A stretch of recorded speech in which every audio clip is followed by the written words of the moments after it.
જય શ્રી સ્વામિનારાયણ. આજના સત્સંગમાં વચનામૃત ગ્રંથનું સંપૂર્ણ રહસ્ય જાણવું હોય તો સત્સંગી જીવન ગ્રંથનું અધ્યયન, તેનો અભ્યાસ અનિવાર્ય છે. આ બાબતની આજે આપણે સત્સંગમાં ચર્ચા કરવાની છે. એમાં મુખ્યત્વે હું તમને થોડા ઘણા જે વચનામૃતના દ્રષ્ટાંતો આપીશ, બરાબર, કે જો આ મુદ્દા સત્સંગી જીવનમાં ખૂબ વિસ્તારથી આની ચર્ચા વિચારણા ભગવાન શ્રી સ્વામિનારાયણ કરેલી છે. તો જ્યાં લગીને સત્સંગી જીવન ગ્રંથ સંપૂર્ણ રીતે તમે એનો અભ્યાસ ન કરો, એનો આદર થકી તેને માનો નહીં, ત્યાં લગીને વચનામૃતના રહસ્ય સમજાય નહીં. કારણ કે આજના આધુનિક કાળની અંદર જે શિશુપાલવત આ જે વિમુખ જ્ઞાન ધરાવનાર કેટલાક સત્સંગી કુડાવલો સત્સંગી જીવન પર બહુ ધૃણા રાખે છે, એનો વિરોધ દર્શાવતા સત્સંગી જીવન જયંતિ જે મૂળ નિર્ણયની અંદર, મૂળ સંપ્રદાયની અંદર એની ઉજવણી થતી હતી, એની નોંધ લેવામાં આવતી હતી, તે એવા તિથિ નિર્ણયો પણ નિર્ણયમાંથી કાઢી નાખ્યા. આ બહુ દુઃખદ વાત છે. મૂળ વાત પર આવીએ. આજે વચનામૃત ગ્રંથ પર આ લોકો જે બહુ મદાર રાખે છે, પણ એ વચનામૃતનું ખરેખર રહસ્ય જો સમજવું હોય તો આ સત્સંગી જીવન ગ્રંથ અનિવાર્ય છે, બરાબર સમજવો. કારણ કે ભગવાન શ્રીજી મહારાજે સ્વયં ગઢપુરની અંદર એક સમયે જે પોતે ગૂઢ સંકલ્પ કર્યા હતા કે મારા અવતાર પ્રયોજનના સમગ્ર જે કાર્ય જે છે તે સિદ્ધ થઈ ગયા, તો હવે હું મારા ધામ પ્રત્યે કે જવીશ, પણ કે ભવિષ્યમાં આવનાર જે મુમુક્ષુ છે તેને માટે હું એવું કંઈ કરી જાઉં કે સરળતાથી તે પોતે અક્ષરધામની અંદર આવે. તેના માટે ભગવાન શ્રીજી મહારાજે જે 3 ગૂઢ સંકલ્પ કરેલા તેની નોંધ સતાનંદ સ્વામીએ સત્સંગી જીવન પ્રકરણ 4 અધ્યાય 24ની અંદર કરેલી છે કે દેવ, શાસ્ત્ર અને આચાર્ય, આ 3થી એમ કે હવે હું ધામમાં સીધા આવ્યા પછી આ 3થી જ કલ્યાણ થશે, તો સ્પષ્ટ રીતે આની અંદર એને નોંધ લેવામાં આવી છે. અને વચનામૃતની અંદર પણ એ વાતની ચર્ચા કરેલી, બરાબર, એની વિસ્તારથી કોઈ વાર ચર્ચા કરીશું. તો આમાં જે દેવ, શાસ્ત્ર અને આચાર્ય, તેમાં જે શાસ્ત્ર છે તેમાં સ્પષ્ટ રીતે ભગવાન શ્રીજી મહારાજ પોતે એવો સંકલ્પ કરે છે કે હું સતાનંદ સ્વામી પાસે સત્સંગી જીવન નામનો મહાપ્રબંધની જે રચના કરાવીશ. અને ભગવાન શ્રીજી મહારાજ પોતે મૈત્રી ઋષિના અવતારભૂત એવા સતાનંદ સ્વામીને 3 કાળનું જ્ઞાન આપે છે. અને ભગવાન સ્વયં પોતે ગઢપુરની અંદર એવો જગા પણ એવો નક્કી કરે છે ભગવાન શ્રીજી મહારાજ, બરાબર, કે આ એકાંત સ્થળને વિશે તમે રહીને કે આ ગ્રંથને, આ પ્રબંધની કે તમે રચના કરો. સતાનંદ સ્વામીનો આપણે જીવન ચરિત્ર જોઈએ તો સતાનંદ સ્વામીનો મુખ્ય લક્ષ્ય આ હતો, તેઓ બદ્રિકાપતિ શ્રી નરનારાયણ દેવના આરાધન કરેલું હતું. એના પર પ્રસન્ન થયેલા બદ્રીપતિ નારાયણે તેમને વર આપેલો કે જાઓ મારા આ ધરા ઉપર એમ કે ગઢપુરમાં મારો અવતાર છે, બરાબર, શ્રીજી મહારાજ રૂપે, ત્યાં તમે જશો તો તમારા જે પણ એમ કે વાંછિત ઈચ્છાઓ છે તે પૂર્ણ થશે. એટલે સતાનંદ સ્વામી એવી ઈચ્છા વ્યક્ત કરી હતી ભગવાન શ્રી બદ્રીપતિ નારાયણ આગળ કે હું આ જે સમગ્ર વેદ આદિક જે ઇતિહાસ પુરાણ આદિક જે વિદ્યા ભણ્યો છું, તો તમારા ગુણગાન ગાઉં અને એવો એક પ્રબંધની રચના કરું, તો મારો આ સંકલ્પ તમે સિદ્ધ કરો. તો બદ્રીપતિ નારાયણે ગઢપુરની અંદર મોકલ્યા હતા ભગવાન શ્રીજી મહારાજ આગળ. દભાણની અંદર તેમનો મેળાપ થાય છે, ત્યારે ભગવાન શ્રીજી મહારાજ તેમના સમગ્ર જે સંકલ્પ હોય તે કહે છે. પછી કહે છે ભગવાન શ્રીજી મહારાજ તેમને દીક્ષા આપતા કે જ્યારે યોગ્ય સમય આવશે ત્યારે એમ કે તમને આજ્ઞા કરીશ ત્યારે તમે આ ગ્રંથની રચના કરજો. જ્યારે યોગ્ય સમય આવે છે ત્યારે ભગવાન સ્વામિનારાયણ સ્પષ્ટ રીતે પોતે કયા સ્થાનકની અંદર બેસીને ગ્રંથની રચના કરવી તે પણ આ સત્સંગી જીવનની અંદર એનો ઉલ્લેખ કરવામાં આવેલો છે, બરાબર. જે આપણું ગઢપુરની અંદર હાલમાં મંદિર છે, ત્યાં એક પાછળ ઓરડી હતી, તે એ ઓરડીની અંદર રહીને સતાનંદ સ્વામી આ સમગ્ર પ્રબંધની રચના કરી હતી. શિક્ષાપત્રી અર્થદીપિકાની રચના કરી હતી ત્યાં રહીને, બરાબર. તો આવા પ્રસાદીભૂત સ્થાનક પણ ભગવાન શ્રીજી મહારાજે બતાવ્યા હતા. એટલે આ મહાપ્રસાદીભૂત ગ્રંથ છે તેની અવજ્ઞા જે કરી રહી છે આજે લોકો, એ બહુ મોટું મહા અપરાધ છે, બરાબર. ભગવાન સ્વામિનારાયણનો અપરાધ છે, નંદ સંતોનો અપરાધ છે, સતાનંદ સ્વામીનો અપરાધ છે. કારણ કે ભગવાન સ્વામિનારાયણ સ્પષ્ટ રીતે સત્સંગી જીવનની અંદર લખેલું કે સમગ્ર સકલ જે શાસ્ત્ર છે તેના સારરૂપ આ સત્સંગી જીવન ગ્રંથની રચના કરું છું. એટલે કલિકાલની અંદર કદાચ કોઈ બીજા પ્રબંધ તમે ન વાંચો પણ આનો અભ્યાસ કરશો અને વાંચશો તો તમને સમગ્ર શાસ્ત્રનું રહસ્ય આની અંદર સમજાઈ જશે. એ તો જે ગ્રંથ આદર થકી માને છે ને જે એનો શ્રવણ કરે છે, એનો અભ્યાસ કરે છે, તે તો એનો રહસ્ય જાણે છે. હવે મૂળ વાત પર આવીએ તો એવા કેટલાક મુદ્દાઓ છે, 5-7 મુદ્દાઓ આપણે ચર્ચા કરીશું કે જે વચનામૃત છે તેનો વિસ્તારથી આની અંદર વિગતવાર ચર્ચા કરવામાં આવેલી છે. દાખલા તરીકે આપણે જોઈએ તો ગઢડા પ્રથમનું 39મું જે વચનામૃત છે તેની અંદર સવિકલ્પ અને નિર્વિકલ્પ એવા 2 ભેદથી 2 મુક્તોના ભેદ બતાવેલા છે. એક જ્ઞાની મુક્ત અને બીજો મહામુક્ત. બરાબર, આ જ્ઞાની મુક્ત અને મહામુક્ત છે એની આટલી સ્થિતિ ભેદ છે, પણ એનું વિસ્તારથી વર્ણન સતાનંદ સ્વામીએ સત્સંગ જીવન ગ્રંથની અંદર કરેલું છે.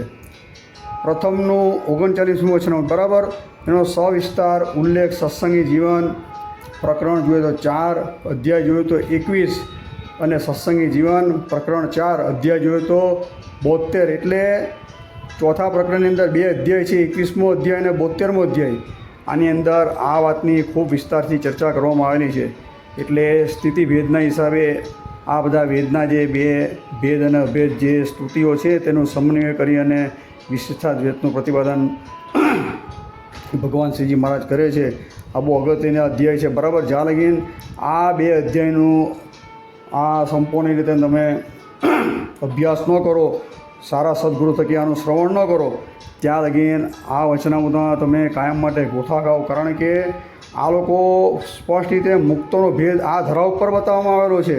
તો અમુક કહેવાતા કેટલાક અભણ ખૂણિયા વિમુખ જ્ઞાન ધરાવનારા ભગવાનના અક્ષરધામની અંદર પણ મુક્તોના ભેદ બતાવી રહેલા. બરાબર, પણ ભગવાન શ્રીજી મહારાજે જે અહીંયા આ જે 2 જ્ઞાની અને મહામુક્તોના ભેદો છે ત્યાં ધરાતલ આ ભૂતલ ઉપર જ બતાવેલા છે.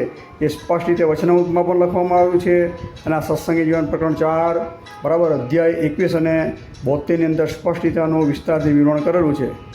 હવે બીજી વાતની ચર્ચા કરીએ તો ભગવાન સ્વામિનારાયણ ગઢડા મધ્યનું 27મું વચનામૃત છે તેની અંદર પોતે સ્પષ્ટ રીતે કહ્યું કે ત્યાગનો પક્ષ મોડો કરીને અમે કે મંદિર કે નિર્માણનો કે એ કર્યું. એટલે મંદિર નિર્માણનું મુખ્ય પ્રયોજન ભગવાન શ્રીજી મહારાજનું શું હતું કે સહેજે સહેજે જીવોનું મોક્ષ થાય, કલ્યાણ થાય, ઉપાસના જળવાઈ રહે, પાછળથી અંધ પરંપરા ન પ્રવર્તે, એના માટે ભગવાન સ્વામિનારાયણે મંદિર બનાવ્યા. કયા મંદિર બનાવે, ક્યાં મંદિર બનાવે, કેટલા મંદિર બનાવ્યા, મંદિરમાં કયા દેવોની સ્થાપના કરી, એની કશી પણ ચર્ચા વિચારણા સમગ્ર વચનામૃતમાં આપણે જોઈએ તો વિસ્તારથી કરવામાં આવી નથી. તો આ સમગ્ર વિસ્તારથી ચર્ચા, એનું રહસ્યાર કાંઈ જાણવું હોય કે ભાઈ ભગવાન શ્રીજી મહારાજે કોની પાસે મંદિર બનાવ્યા, કઈ સાલની અંદર બનાવ્યા, કયા વૈદિક મંત્રથી ઉચ્ચારથી આ મંત્રથી આ મૂર્તિની પ્રતિષ્ઠા કરવામાં આવી, બરાબર, કઈ તિથિ, કઈ સાલ, કયા સંતો ઉપસ્થિત હતા, ત્યારે કયા ભૂદેવો હતા, દેવનો મહિમા કીધેલો છે, બરાબર, દેવનું મહાત્મ્ય કહેવામાં આવ્યું છે. સમગ્ર વસ્તુ ભગવાન શ્રીજી મહારાજે જે મંદિરો પોતે સ્વસ્તે 6 મંદિર બનાવ્યા તેનું સ્પષ્ટ રીતે નિરૂપણ સત્સંગી જીવન પ્રકરણ 4 અધ્યાય જોઈએ તો 25, 26, 27 એમ કરીને 4 અને 5 પ્રકરણની અંદર સત્સંગી જીવનની અંદર સ્પષ્ટ રીતે આની અંદર કરવામાં આવી છે. અને તે સ્થાનકની ઉપર એ દેવનો પણ મહિમા બતાવવામાં આવેલો છે. એટલે ભગવાન સ્વામિનારાયણ જે પોતે મંદિરો બનાવ્યા છે તેની અંદર જે દેવો પધરાવેલા છે તેનું કાંઈ રહસ્યાર જે છે એ સમગ્ર રહસ્યાર ભગવાન સ્વામિનારાયણે આ સત્સંગી જીવન પ્રકરણ 4 અને પ્રકરણ 5ની અંદર સ્પષ્ટ રીતે કહેલું છે. અને 5મા પ્રકરણના અંતિમ જે 2 અધ્યાયો છે તેની અંદર તો શ્રીજી મહારાજ સ્પષ્ટ રીતે કહે છે કે મારી અંદર અને આ મેં પધરાવેલી મૂર્તિની અંદર કાંઈ પણ ભેદ નથી, બરાબર. એની ઘણીવાર આપણે ચર્ચા કરી એટલે હું અહીંયા એ ચર્ચા આગળ કરતો નથી. એટલે તમે જોઈ લેજો, આ વાંચજો. એટલે કદાચ વચનામૃતના રહસ્ય સમજવા હોય તો આ સત્સંગી જીવન ગ્રંથ વાંચવું અનિવાર્ય જ છે. હવે ભગવાન શ્રીજી મહારાજે ઘણીવાર એવી વાતની ચર્ચા કરી છે કે રૂડો દેશ કાળ, બરાબર, ક્રિયા સંગ આદિ કરવો. તો એને લગતા વચનામૃતો જોઈએ તો ગઢડા પ્રથમનું 55મું વચનામૃત છે, 59મું વચનામૃત છે, 77મું વચનામૃત છે, 78મું વચનામૃત છે. ઘણા વચનામૃતની અંદર ભગવાને કીધું કે ભાઈ રૂડો દેશ કાળ આદિ કંઈ કે અને સારા સત્પુરુષનો સંગ કરવો, આટલી વસ્તુ લખેલી છે. વિસ્તારથી કાંઈ લખેલું નથી.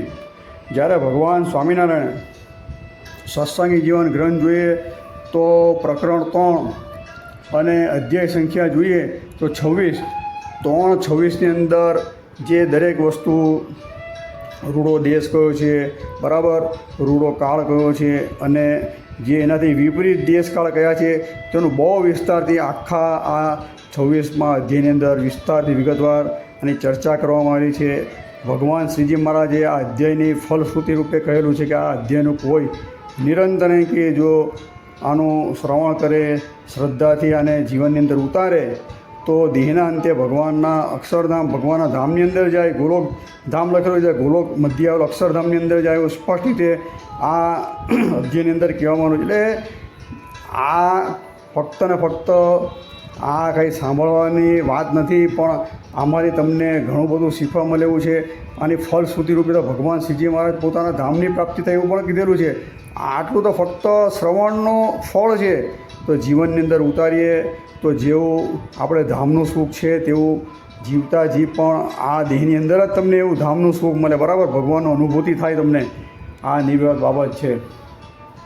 હવે બીજી વાતની ચર્ચા કરીએ તો ભગવાન સ્વામિનારાયણે અનેક જે ચરિત્ર બધા કર્યા છે એમાં જ્ઞાનની વાત આવે તો લોયાનું 7મું વચનામૃત છે તેની અંદર વૃત્તે જ્ઞાન મુક્તિ એ આખો જે પ્રશ્ન છે ભગવાન શ્રીજી મહારાજની આગળ નિત્યાનંદ સ્વામી વચનામૃતનું પુસ્તક લાવે ત્યારે ભગવાન શ્રીજી મહારાજ કહે છે કે આજે ભારે ભારે પ્રશ્ન ઉત્તર કરો.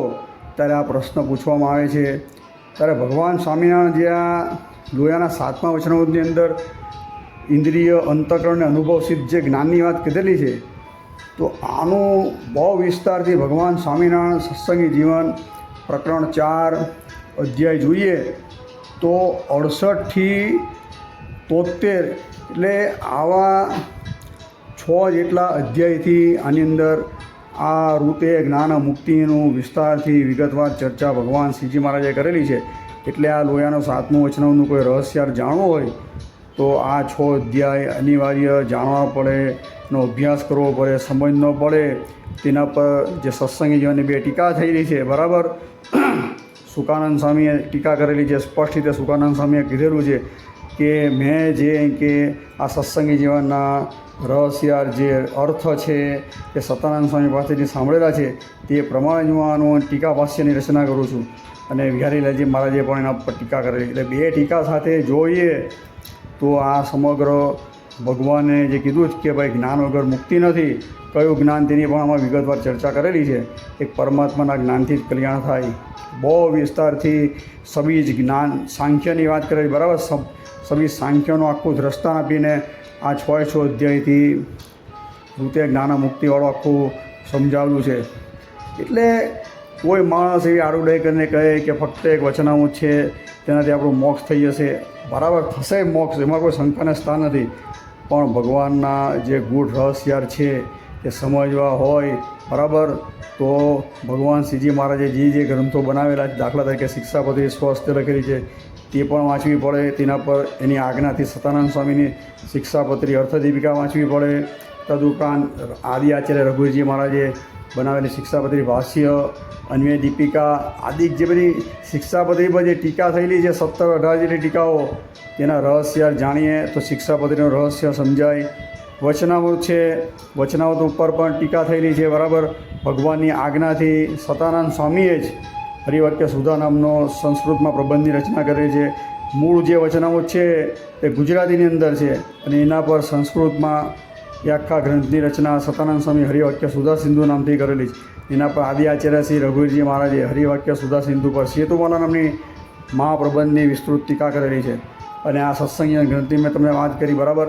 એટલે આ 3 ગ્રંથો છે, વાંચીએ, જીવનમાં ઉતારીએ તો કલ્યાણમાં કાંઈ પણ કસર ખામી ન રહે. બાકી એકલું વચનામૃત વાંચીએ તો મોટે ભાગમાં દરેક મુદ્દાની ચર્ચા વિગતવાર વચનામૃતની અંદર થઈ નથી. અમુક ચર્ચા જોઈએ તો વચનામૃતમાં પ્રધાનપણે આવે છે, અમુક જે લીલા ચરિત્રાદિકની જે ચર્ચા છે તે સત્સંગી જીવનમાં આવે છે, તો અમુક જે રહસ્યાર્થ જે છે એ શિક્ષાપતિની અંદર ભગવાન શ્રીજી મહારાજે કીધેલા છે. એટલે 3 ગ્રંથો એની પર થયેલી ટીકાભાષ્ય આદિ વાંચીએ તો જ ભગવાન સ્વામિનારાયણનો જે રહસ્યાર્થ છે, ગુડાર્થ છે તે સમજાય. તો જ ભગવાનની શ્રીજી મહારાજની સેવાની અંદર આપણે દિનંતે આપણે જઈને ભગવાનના ધામની અંદર જઈને ભગવાનની સેવા કરીએ, જે મુક્તિ માની છે તે આપણે પ્રાપ્ત થાય. એટલે 3 ગ્રંથો અવશ્ય માનવા, કોઈનો અનાદર ન કરવો. બરાબર, આ ખાસ કરીને આ ભલામણ જે નવી પેઢીઓને આજે સત્સંગી જીવન ગ્રંથથી દૂર કરવામાં આવી રહ્યા છે. કલ્પિત વાતો આજે એટલી બધી છપાઈ રહેલી છે, કોઈ પાયા આધાર વગરની વાતો ક્યાંથી આ લોકો કાઢે છે, કયા પટારામાંથી કાઢે છે એ ખબર પડતી નથી. બરાબર, કિલાલનો જાદુ તો આની આગળ કાંઈ નથી દેખાતો. એવી જાદુઈ વાર્તા કાંકાથી આવી ગઈ છેલ્લા 20 વર્ષની અંદર. તો એવી બધી વાર્તાના ઢગલા સંપ્રદાયની અંદર છપાઈ અને ચારે બાજુ એવા પીરસી દેવામાં આવ્યું છે જ્ઞાન કે દરેક મુમુક્ષુઓને સત્સંગી જીવનથી દૂર કરવામાં આવી રહ્યા છે. આ બહુ હાનિ કરનાર છે સંપ્રદાય માટે. હમણાં હાલની અંદર આપણે કઠિન કાળ સંપ્રદાય ઉપર જે કહેવાતા બહારના લોકોએ આપણા સંપ્રદાય ઉપર જે પ્રહાર કરી આક્ષેપો કર્યા, તારે કહેવાતા મોટા મોટા ગુરુજીઓ પણ મૌન વ્રત ધારણ કરી નાખ્યા અને કહેવાતા સત્સંગીજીઓ પોતે એકાંતિકને પરમ એકાંતિકને દાદા ખાચરને પર્વતભાઈની જે બધા ઉપમા લઈને ફરતા હતા, બધા કાં ખોવાઈ ગયા ખબર નહીં પડે. કારણ કે જ્યાં લગીને સત્સંગી જીવન ગ્રંથની અંદર વડોદરાની સભા જે 4થા પ્રકરણની અંદર આવે છે, બરાબર, એની ઘણીવાર આપણે ચર્ચા કરી. અને શ્રી હરિદિગ્વિજય ગ્રંથ, આની અંદર પણ બરોડાની સભા છે. આ બે જ્યાં લગીને તમે ન વાંચો ગ્રંથ, એક હરિદિગ્વિજય ગ્રંથ પણ અવલૌકિક છે, એ પણ અનિવાર્ય વાંચવો પડે. તો સામેવાળા માણસો આપણા સંપ્રદાય ઉપર કાંઈ પણ આક્ષેપબાજી કરે તેને સંપૂર્ણ રીતે આપણા નંદ સંતોએ એની અંદર વિસ્તારથી ચર્ચા વિચારણા કરેલી છે. કોઈની પાસે કાંઈ જવાની જરૂર નથી, સંપૂર્ણ રીતે આની અંદર આનો ઉલ્લેખ આવે જ છે. પણ આપણે તો વાંચવાની પણ તસદી લેવી નથી, પછી આપણે વાંક કરીએ બીજાનો. બરાબર, એ વસ્તુ બહુ હાસ્યાસ્પદ છે. એટલે આ જે 2 પ્રસંગ થયા તેમાં આપણે જે નીચું જોવાનું થયું એનું કારણ ફક્ત ને ફક્ત આપણે જ છે. જો આપણે શ્રીજી મહારાજે જે કીધા એવા મૂળ ગ્રંથને આપણે વળગી રહીએ, સત્સંગી જીવનની અંદર જે મુક્તાનંદ સ્વામીએ દિગ્વિજય કર્યો, તાના વાદીઓએ જે પ્રશ્ન પૂછેલા વિદ્વાનોએ, બરાબર, તે સમગ્ર ખાસ જાણવાની જરૂર છે, સમજવાની જરૂર છે. હવે આની અંદર જેટલા બી સતાનંદ સ્વામીએ મુદ્દા લીધા તેમાં જે બાકી રહી ગયા હતા તે સમગ્ર મુદ્દાની ચર્ચા પંડિત વર્ય નિત્યાનંદ સ્વામીએ શ્રી હરિદિગ્વિજય ગ્રંથની અંદર લીધેલા છે. તેમાં મુક્તાનંદ સ્વામીના સંવાદથી પણ લીધેલા છે. અને પછી શ્રીજી મહારાજ જ્યારે બીજી વાર એટલે આ જે ભવ્યથી ભવ્ય વિજય થયો ત્યારે ગાયકવાડ સરકારની પ્રાર્થનાથી ભગવાન શ્રીજી મહારાજ વાજતે ગાજતે ત્યાં જાય છે. ત્યારે પણ એક ત્યાંના પંડિતો શ્રીજી મહારાજને પ્રશ્ન પૂછે છે, તેના જવાબ શ્રીજી મહારાજ આપે છે. તેની સમગ્ર નોંધ શ્રી હરિદિગ્વિજય ગ્રંથની અંદર લેવામાં આવી છે. તો આ બધા ઉલ્લાસોનો આપણે ઉલ્લાસ, એટલે કે અધ્યયનમાં ઉલ્લાસ કીધા નિત્યાનંદ સ્વામી, એનો આપણે જો વિસ્તારથી એનો અભ્યાસ કરીએ તો જ સત્સંગનું રહસ્ય સમજાય. આપણો સંપ્રદાય કોઈ કાલ્પનિક નથી. બરાબર, પંચરાત્ર શાસ્ત્રના આધારે આપણા મંદિરના નિર્માણ કાર્ય થયા છે. સાધુ સંતોને દીક્ષા આપવામાં આવે છે. આચાર્ય મહારાજ જે ઉપાસના મંત્ર એટલે કે શરણાગતિના જે મંત્ર આપે છે તે મંત્ર પણ પંચરાત્ર શાસ્ત્રમાં લખાયેલા છે. આપણી દીક્ષા વિધિ, જપ વિધિ, કાંઈ પણ જે બધું છે એ સમગ્ર પંચરાત્ર શાસ્ત્રને આધીન છે. અને વાસુદેવ મહાત્મય ગ્રંથને શ્રીજી મહારાજે સંપ્રદાયનું મૂળ કીધેલું, એની અંદર પણ ઘણી વસ્તુ મળતી આવે છે. એ બધી વિગતવાર ચર્ચા આપણે કરેલી જ છે. એટલે આની અંદર ઊંડા ઉતરણો થતો ને અત્યારે જે મુખ્ય મુદ્દો એના પર આપણે આગળ વધીએ તો વચનામૃતની અંદર આપણે ઉપોદ્ઘાતની અંદર ભગવાનના ધામનું વર્ણન કરવામાં આવ્યું કે ગોલોક મધ્યાવલું અક્ષરધામ એમ કરીને એક પેરેગ્રાફની અંદર નાનું વર્ણન આવે છે. આનો સમગ્ર વિસ્તારથી ઉલ્લેખ સતાનંદ સ્વામીએ સત્સંગી જીવન પ્રકરણ 3, બરાબર, ને અધ્યાય 41 એટલે 3:41ની અંદર એને ધામ નિરૂપણ નામનો પણ અધ્યાય કહેવામાં આવે છે. આની અંદર વિસ્તારથી ભગવાનના જે ધામ છે તેની અંદર શું છે બધી વિગતવાર ચર્ચા કરવામાં આવેલી છે. એટલે કદાચ કોઈને ધામની જાણવાની ઈચ્છા થાય તો આ 3 પ્રકરણ 41મો અધ્યાય વાંચી લો. બરાબર, કારણ કે આજે અમુક માણસો ફક્ત ને ફક્ત વચનામૃતના આધારે અક્ષરધામનું નિરૂપણ કરવા જાય છે. તો પંડિતોની સભાની અંદર બહુ એની ઉપેક્ષા થાય છે, બરાબર, હાસ્યાસ્પદ બાબત થાય છે. એક આકાશ જો ખુલ્લું બતાવે, ખુલ્લા મેદાન જેવું બતાવે, તેની અંદર એક સિંહાસન બતાવીને એમાં શ્રીજી મહારાજને પધરાઈને આજુબાજુ મુક્તો બતાવવામાં આવી રહ્યા છે, બરાબર. આ તો બધી ગપગોળા જેવી વાત છે, એની કોઈ વિગતવાર ચર્ચા કરીશું.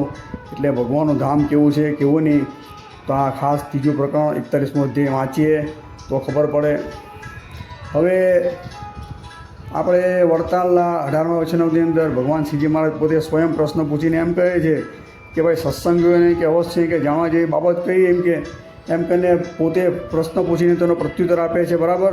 તો આમાં જે 5 બાબતની ચર્ચા કરે છે ભગવાન શ્રીજી મહારાજ, તેનો વિસ્તારથી ઉલ્લેખ કદાચ કોઈ જાણવો હોય તો સત્સંગી જીવન પ્રકરણ 2 અધ્યાય 37 ઉદ્ધવ સંપ્રદાયની પ્રકાશિકા નામનો અધ્યાય છે. આની અંદર શિવરામ વિપ્ર ભગવાન શ્રીજી મહારાજને 18 જેટલા પ્રશ્નો પૂછે છે અને ભગવાન શ્રીજી મહારાજ એના પ્રત્યુત્તર આપે છે. ભગવાન શ્રીજી મહારાજની કઈ જ્ઞાતિ, કયો ગોત્ર, કયો વર્ણ, કયા ઋષિ, દરેક વસ્તુની સૂક્ષ્મતાથી એની અંદર ચર્ચા કરવામાં આવી છે. કાંઈ પણ તમે ગોતી જજો, બરાબર. શ્રીજી મહારાજનું ગોત્ર ને એનું કુળ ને એના ઋષિ ને કેવા પ્રવર્તક કોણ છે, એના દરેક વસ્તુની ચર્ચા આ બીજું પ્રકરણ સત્સંગીઓના 37મી અધ્યાયની અંદર જેટલું ચીવટાઈપૂર્વક સૂક્ષ્મતાથી સત્યનારાયણ સ્વામીની નોંધ લીધી છે એટલા અન્ય ગ્રંથની અંદર છે જ નહીં. તો છાતી તોકીને કોઈ વચનામૃતની અંદર પણ આટલી ચીવટાઈપૂર્વક આની નોંધ નથી લેવામાં આવી. વચનામૃતની અંદર પડથારો છે, તેની અંદર ભગવાનના પ્રાદુર્ભાવનું લખવામાં આવ્યું છે, પણ આના જેટલી ચીવટાઈપૂર્વક એની નોંધ નથી લીધી. એટલે ખાસ આ 37મો અધ્યાય તો બહુ અગત્યનો છે. જેમ વડતાલનું 18મું વચનામૃત અગત્યનું છે, તેમાં સત્સંગી જીવન બીજું પ્રકરણ 37મો અધ્યાય પણ બહુ અગત્યનો છે. એટલે આ બધા જે મુદ્દાઓ મેં તમને કીધા, જ્યાં લગીને આપણે ન સમજીએ ત્યાં લગીને વચનામૃતનું રહસ્ય ન સમજાય. ભગવાન શ્રીજી મહારાજે સ્પષ્ટ રીતે વચનામૃતના પાને કીધું કે ભાઈ એકાંતિક ભક્ત કોને કહેવાય, તો કે ધર્મ, જ્ઞાન, વૈરાગ્ય સહિત ભક્તિ કરે તેને એકાંતિક ભક્ત કહેવાય, બરાબર. તો આ ધર્મનું સ્વરૂપ, જ્ઞાનનું સ્વરૂપ, વૈરાગનું સ્વરૂપ, દરેકનું સ્વરૂપ વિસ્તારથી શ્રીજી મહારાજે સત્સંગી જીવન પહેલું પ્રકરણ જે છે તેને આપણે હરિગીતા નામથી સંબોધેલી છે. ભક્તિ માતા અને શ્રીજી મહારાજ જે 5 અધ્યાય કહે છે તેની અંદર આને વિસ્તારથી ચર્ચા કરવામાં આવી. એટલે એકાંતિક ધર્મ, ભાગવત ધર્મનું સંપૂર્ણ નિરૂપણ, કાંઈ પણ એનું રહસ્ય જાણવું હોય તો આ સત્સંગી જીવનની હરિગીતા, નારાયણ ગીતા બીજા પ્રકરણની અંદર આવેલી છે. એ બધું વાંચીએ તો જ ખબર પડે. અને 5મું પ્રકરણ જે છે તેની અંદર જે બધા જે ધર્મ નિર્ણયોની વાત કરવામાં આવી છે, સૂતક નિર્ણયો, બરાબર, જન્મ સૂતક, મરણ સૂતક કે આ ગ્રહણના સૂતકો, આ બધા સૂતકોની વિસ્તારથી ચર્ચા કરવામાં આવી. આ બધી વસ્તુની ચર્ચા વચનામૃત ગ્રંથ તો ફક્ત ને ફક્ત જ્ઞાન આધારિત ગ્રંથ છે, એટલે એની અંદર એને અંદર વિસ્તારથી ચર્ચા નથી કરી. પણ કાંઈ આવું બધું જાણવું હોય તો આ ગ્રંથની અનિવાર્યતા જણાય જ. તદુપરાંત આપણે જોઈએ તો સાધુ દીક્ષા, બરાબર, તેની વિસ્તારથી ચર્ચા કરેલી છે. સધવા, વિધવા, ગ્રસ્ત, બાઈ, ભાઈ દરેકના ધર્મ નિયમની વિસ્તારથી ચર્ચા સત્સંગીની અંદર કરવામાં આવી છે. આચાર્ય મહારાજ જે છે તેની પણ સમગ્ર જે ચર્ચા વિચારણા છે, તેના દેશ વિભાગના લેખ માનીને દરેક વસ્તુની છણાવટપૂર્વક સત્સંગીની અંદર જ આની વિસ્તારથી ચર્ચા કરવામાં આવી છે. કોઈ પણ એવી વસ્તુ બાકી નથી રહેતી કે જે સત્સંગી ગ્રંથની અંદર નથી. શિક્ષાપત્રી ખુદ 4થું પ્રકરણ 44માં આખી શિક્ષાપત્રી છે તે પણ સત્સંગી જીવન ગ્રંથની અંદર આવી જાય છે. આજે શિક્ષાપત્રીને ન માને કોઈ માણસ, બરાબર, તે સ્વામિનારાયણ સંપ્રદાયનો છે નહીં. ભગવાન શ્રીજી મહારાજે સ્પષ્ટ રીતેની અંદર લાલ બત્તી બતાવેલી છે. તે શિક્ષાપત્રી સમગ્ર સત્સંગી જીવન ગ્રંથની અંદર આવી જાય છે. એટલે આટલું સમજી જાઓ તો બી બહુ છે.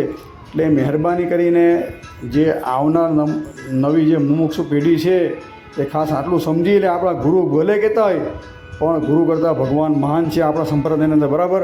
આપણો સંપ્રદાય ગુરુ પ્રધાન નથી, એટલું સમજી લો. આપણો સંપ્રદાય ભગવાન પ્રધાન છે, બરાબર, દેવ પ્રધાન છે.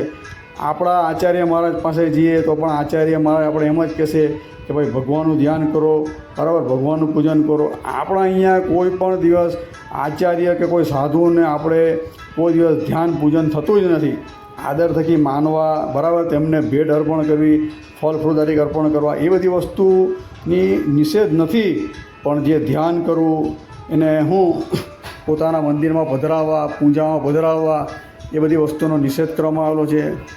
એ વાતની ચર્ચા આપણે બીજી વાર કરશું. પણ કહેવાનું તાત્પર્ય એવું છે કે જ્યાં લગીન વચનામૃત ગ્રંથનું રહસ્ય તમારે જાણવું હોય તો આ સમગ્ર મેં તમને આ થોડા પ્રસાદ રૂપિયા આટલા તમને 5-6 મુદ્દા કીધા.